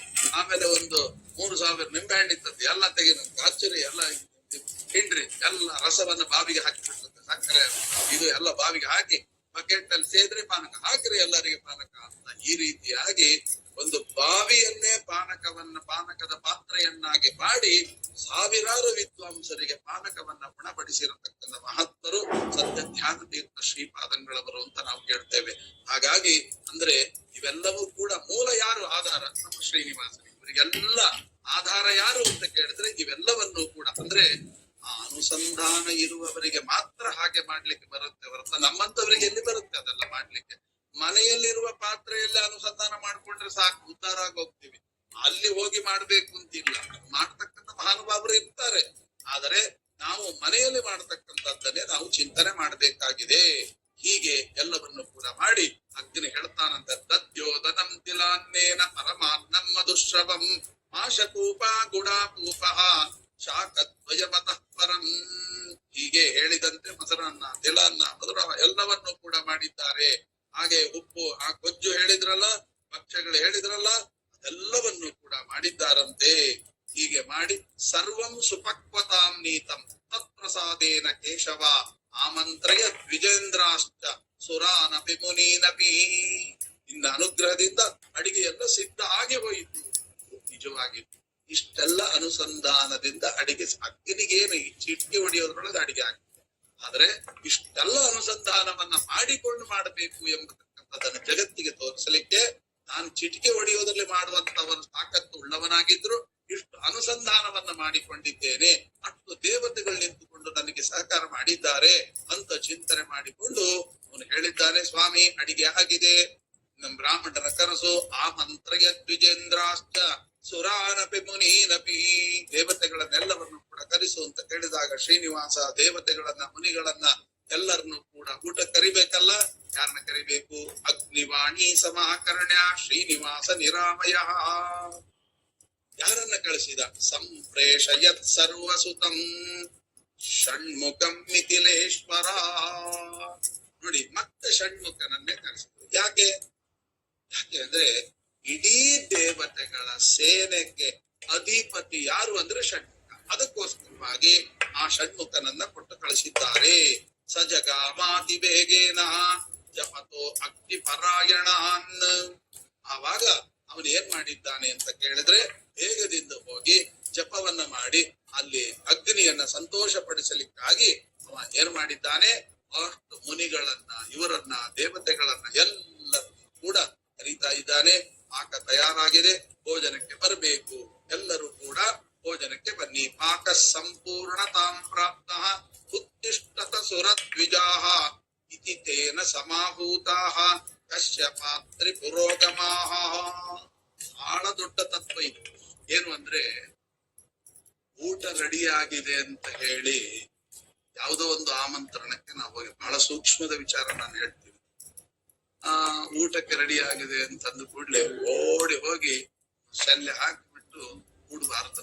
ದೊಡ್ಡ ಅಪರಾಧ ಅಲ್ಲ. ಇವತ್ತಿನ ಕಾಲದಲ್ಲಿ ಎಲೆನೆ ಸಿಗಲ್ಲ, ಅದೆಲ್ಲ ಓಕೆ. ಆದ್ರೆ ಮೊದಲೇ ಯಜಮಾನನ ಆಮಂತ್ರಣ ಬಾರದೆ ಮೊದಲೇ ಹೋಗಿ ನಾವು ಬಟ್ಟೆಯನ್ನ ಶಲ್ಯೆಯನ್ನ ಹಾಕಿ ತಮ್ಮಿಗೆ ಇಟ್ಬಿಟ್ಟು ನಾವು ಇದು ಮಾಡಿಬಿಟ್ರೆ ಅದು ಮಹಾದೋಷ. ಅದೇನ್ ಮಾಡ್ಬೇಕು? ಆ ಯಜಮಾನ ಬಂದು ನೀವ್ ಇಲ್ಲಿ ಕೂಡ್ರಿ, ನೀವ್ ಇಲ್ಲಿ ಕೂಡ್ರಿ ಅಂತ ಅವ ಕೂಡಿಸ್ಬೇಕು. ತಾರತಮ್ಯಾನುಸಾರವಾಗಿ ನೋಡ್ಬೇಕು. ಕೆಲವು ಕಡೆ ಏನಾಗುತ್ತೆ, ವಿದ್ವಾಂಸರು ಎಲ್ಲೋ ಮೂಲೆ ಹೇಳೋರೇ ಇಲ್ಲ, ಬೇಡದವರೆಲ್ಲ ಮೊದಲನೇ ಪಕ್ಕದಲ್ಲಿ ಹೋಗ್ಬೇಕು. ಹಂಗಲ್ಲ. ಆ ಯಜಮಾನ ಏನ್ ಮಾಡ್ಬೇಕು, ಯಾರ್ಯಾರು ಯೋಗ್ಯರೋ, ಯಾರು ಜ್ಞಾನಿಗಳೋ ಅವ್ರನ್ನ ಮೊದಲು ಕೂಡಿಸ್ಬೇಕು. ತಾರತಮ್ಯಾನುಸಾರವಾಗಿ ಕೂಡಿಸ್ಬೇಕು. ಆ ತಾರತಮ್ಯಾನುಸಾರವಾಗಿ ಕೂಡಿಸಿ ಅದರಂತೆ ಬಡಿಸ್ಬೇಕು. ಬಹಳ ಮುಖ್ಯವಾದದ್ದು ಇದೆಲ್ಲ. ಏನ್ ನೋಡ್ಬೇಕು, ಕೆಲವು ಕಡೆ ಅಂತೂ ಬ್ರಾಹ್ಮಣರದ್ದು ಇನ್ನು ಮಜ್ಜಿಗೆನೇ ಆಗಿರಲ್ಲ, ಅವರೆಲ್ಲ ಎದ್ದು ಬಿಟ್ಟಿರ್ತಾರೆ. ಅದಕ್ಕೆ ಹೇಗ್ ಬಡಿಸ್ಬೇಕು? ಮೊದಲಿಗೆ ಅನ್ನ ಹಾಕಬೇಕಾದ್ರೆ ಉಳಿದವರಿಗೆಲ್ಲ ಹಾಕಿ ಕೊನೆಗೆ ಬ್ರಾಹ್ಮಣರಿಗೆ ಬರ್ಬೇಕು. ಯಾಕಂದ್ರೆ ಅವ್ರಿಗೆ ಅನ್ನ ಹಾಕಿದ ಕೂಡ ತೀರ್ಥ ಹಾಕುವಂತ ಅವಸರ ಮಾಡ್ತಾರೆ. ಹಾಗಾಗಿ ಎಲ್ರಿಗೂ ಅನ್ನ ಆಗದೆ ಹೊರತು ಇವರಿಗೆ ಅನ್ನ ಹಾಕ್ಬಿಟ್ಟು ಎಲ್ಲರಿಗೆ ಅವ್ರಿಗೆ ಪೇಷನ್ಸ್ ಇರಲ್ಲ. ಅದಕ್ಕೆ ಏನ್ ಮಾಡೋದು, ಮೊದಲು ಎಲ್ಲಾ ಕಡೆ ಅನ್ನ ಹಾಕ್ಬಿಟ್ಟು ಕೊನೆಗೆ ಹಾಕ್ಬೇಕು. ಮಜ್ಜಿಗೆ ಹಾಕ್ಬೇಕಾದ್ರೆ ಇವ್ರಿಗೆ ಹಾಕಿ ಆಮೇಲೆ ಆ ಕಡೆ ಹಾಕ್ಬೇಕು. ಯಾಕಂದ್ರೆ ಅವ್ರು ಎದ್ದು ಬಿಡ್ತಾರೆ, ಅವ್ರಿಗೆ ಪೇಷನ್ಸ್ ಇರಲ್ಲ, ಇವ್ರಿಗೆ ಗೊತ್ತಿರುತ್ತೆ. ಆತರ ಇವ್ರಿಗೆ ಮೊದಲು ಹಾಕಿ ಇವ್ರು ಎದ್ದ ಮೇಲೆ ಅವ್ರು ಹೇಳ್ಬೇಕು ಅಂತ ಇರೋದ್ರಿಂದ ಒಂದು ಕ್ರಮವನ್ನ ಇಷ್ಟು ಸ್ಪಷ್ಟವಾಗಿ ಹೇಳ್ತಾರೆ. ಹಾಗಾಗಿ ಇವರೆಲ್ಲನೂ ಕೂಡ ಬಂದು ಪ್ರಾರ್ಥನೆಯನ್ನು ಮಾಡಿಕೊಳ್ತಾ ಇದ್ದಾನೆ. ಎಲ್ರು ಕೂಡ ಬನ್ನಿ ಅಂತ ಅವನಾಗೆ ಕರೀತಾ ಇದ್ದಾನೆ ಷಣ್ಮುಖ ದೇವತೆಗಳನ್ನೆಲ್ಲ. ಯಾಕೆ ಅವನು ಸೇನಾಧಿಪತಿ ಆದ್ದರಿಂದ ಬಂದು ಏನ್ ಮಾಡ್ತಾ ಇದ್ದಾನೆ, ಉತ್ತಮ ಮಧ್ಯಮ ಅಧಮ ಅಂತ ಸಾಲುಗಳನ್ನ ಮಾಡ್ತಾನಂತೆ. ಅದನ್ನ ವಿಭಜ್ಯ ವಿಪ್ರಾಣ ವಿಧಿವತ್. ನೋಡಿ ಎಷ್ಟು ಚೆನ್ನಾಗಿ ಹೇಳ್ತಾ ಇದ್ದಾರೆ. ದೇವಾಂಶ ನಿಕಟಂ ತಸ್ಯ ಆಕಸ್ತನಸ್ಯ ಬೇಜಿರೆ ವಿಭಜ್ಯ ವಿಪ್ರಾನು ವಿಧಿವತ್ ಶಂಭುಸ್ತೇಷಾಂ ಪೃಥಕ್ ಪೃಥಕ್ ಬೇರೆ ಬೇರೆ ಲೈನು. ನೀವ್ ಈ ಕಡೆ ಕೂತ್ಕೊಳ್ಳಿ, ನೀವ್ ಈ ಕಡೆ ಕೂತ್ಕೊಳ್ಳಿ, ಋಷಿಗಳೆಲ್ಲ ಈ ಕಡೆ ಕೂತ್ಕೊಳ್ಳಿ, ದೇವತೆಗಳು ಹೀಗೆ ಕೂತ್ಕೊಳ್ಳಿ ಅಂತ ಹೇಳಿ ಪ್ರತ್ಯೇಕವಾದ ಸಾಲುಗಳನ್ನ ಮಾಡಿಸಿ ಅವರ ಯೋಗ್ಯತಾನುಸಾರವಾಗಿ ಪ್ರತ್ಯೇಕ ಅಂತ ಹೇಳ್ತಾರೆ. ಪಂಕ್ತಿಯುಶ್ಚ ಕಾರಯಾಮಾಸ ತಾರತಮ್ಯಾನುಸಾರತಃ. ಬಹಳ ಮುಖ್ಯ, ಅಂಡರ್ಲೈನ್ ಮಾಡ್ಬೇಕಾದಂತದ್ದು. ಆ ರೀತಿಯಾಗಿ ಮಾಡಿ ಕೂಡಿಸಿದ್ದಾರೆ. ಅವರವರ ಯೋಗ್ಯತೆಗಳನ್ನ ತಿಳಿದುಕೊಂಡು ಆ ರೀತಿಯಾಗಿ ಪಾತ್ರ ವಿಚಕ್ಷಣ. ಬಹಳ ಮುಖ್ಯ ಇದು. ಎಷ್ಟೋ ಕಡೆ ಏನಾಗುತ್ತೆ ಅಂದ್ರೆ ಕರೆಸಿಬಿಟ್ಟಿರ್ತಾರೆ, ಬನ್ನಿ ಬನ್ನಿ ಬನ್ನಿ, ನಮ್ ಕೇಳೋರೇ ಇರಲ್ಲ. ಇಷ್ಟು ಅಂದ್ರೆ ಅವ್ರಿಗೆ ಗೊತ್ತು ಶಾಸ್ತ್ರ, ನಾವೇ ಹೋಗಿ ಕೂಡಬಾರ್ದು ಅಂತ. ಅವ್ರು ಬಂದು ಕರಿಬೇಕು, ಕರಿಯೋದು ಬರ್ತು ಹೋದ್ರೆ ಅದು ಪಾಪ ಆಗುತ್ತೆ ಅಂತ. ಪಾಪ ಅವನು ಕರೀಲಿಕ್ಕೆ ಅವನಿಗೆ ಗೊತ್ತಿಲ್ಲ, ಇವ್ರಿಗೆ ಹೋಗ್ಲಿಕ್ಕೆ ಗೊತ್ತಿಲ್ಲ. ಎಲ್ಲೋ ಒಂದ್ ಕಡೆ ಸಿಕ್ಕಿದ್ರೆ ಸಾಕು, ಕೊನೆಗೆ ಊಟನೇ ಇಲ್ಲ ಅಂತ ಆಗುತ್ತೆ. ಇಲ್ಲಿ ಕೂತ್ಕೊಂಡ್ಬಿಡ್ರಿ ಅಂತಾರೆ, ಅಲ್ಲೇ ಕೂತ್ಕೊಂಡ್ಬಿಡ್ತಾರೆ, ಅಲ್ಲೇ ಊಟ ಮಾಡ್ತಾರೆ. ಈ ತರ ಎಲ್ಲ ಇದೆ. ಹೀಗೆಲ್ಲ ಮಾಡಿದಾಗ ಪಾಂಡು ತೀರ್ಥಂ ಸಮಾರಭ್ಯ ಶ್ರೀಶೈಲಾವಧಿ ಭೂಸುರಾಹ. ಪಾಂಡು ತೀರ್ಥ ಹಿಡ್ಕೊಂಡು ಶ್ರೀಶೈಲದ ತನಕ ಜೋರಾಗಿ ಪಂಕ್ತಿಯನ್ನ ಹಾಕಿದ್ದಾರೆ. ಇದನ್ನು ಕೂಡಿಸ್ಬೇಕಾದ್ರೆ ಷಣ್ಮುಖನಿಗೆ ಬಿಟ್ಟರೆ ಬೇರೆ ಯಾರಿಗಾಗುತ್ತೆ? ಈ ರೀತಿಯಾಗಿ ಕೂತಿದ್ದಾರೆ. ಯಾವ ರೀತಿಯಾದಂತಹ ವಿಚಾರಗಳು ನಡೆಯಿತು ಎಂಬತಕ್ಕಂಥದ್ದನ್ನ ಮತ್ತೆ ನಾಳೆ ಸೇರಿದಾಗ ತಿಳಿದುಕೊಳ್ಳೋಣ ಅಂತ ಹೇಳ್ತಾ ಅಯಂ ಶ್ಲೋಕಾಭಿಪ್ರಾಯ ಅಸ್ಮತ್ ಗುರುವಂತರ್ಗತ ರಾಘವೇಂದ್ರ ಗುರುವಂತರ್ಗತ ಭಾರತೀಯ ಮುಖ್ಯ ಪ್ರಾಣಾಂತರ್ಗತ ಶ್ರೀದೇವಿ ಭೂದೇವಿ ಸಮೇತನಾಗಿರತಕ್ಕಂತಹ ಪದ್ಮಾವತಿ ಸಮೇತನಾದ ಶ್ರೀನಿವಾಸ ದೇವರ ಅಡಿದಾವರೆಗಳಲ್ಲಿ ನುಡಿ ಕುಸುಮಗಳನ್ನು ಅರ್ಪಿಸುತ್ತಾ ಶ್ರೀ ಕೃಷ್ಣ